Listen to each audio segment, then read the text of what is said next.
வணக்கம். செய்திகள் வாசிப்பது சுதாரவி. உலக தமிழ் பண்பாட்டு மையம் என்பது இந்தியாவில் தமிழ்நாட்டில் கோயம்புத்தூரில் தமிழ் வளர்ச்சியினை நோக்கமாக கொண்டு செயல்படும் நிறுவனமாகும்.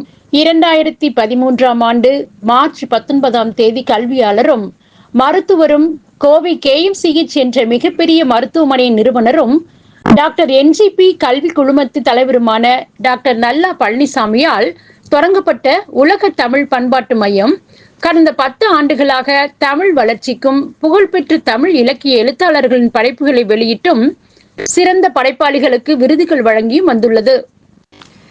தற்போது உலக தமிழ் பண்பாட்டு மையத்தின் 11ஆம் ஆண்டு விருது வழங்கும் விழாவும் சிறந்த தமிழ் நூல் வெளியீட்டு விழாவும் டாக்டர் NGP கலையரங்கில் நடைபெற்றது.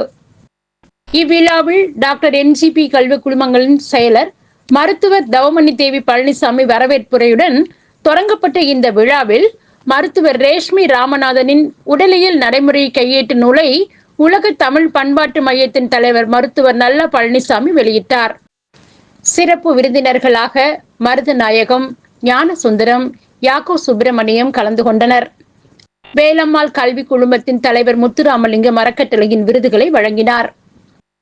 எழுத்தாளர் வண்ணதாசனுக்கு பெரிய சாமித்தூரான் படைப்பாளர் விருதும், பாண்டுரங்கனுக்கு உபிசா தமிழறிஞர் விருதும், வெங்கடேஸ்வரனுக்கு டாக்டர் நல்லா பழனிசாமி பிறதுரை தமிழ் தொண்டர் விருதும் வழங்கப்பட்டது.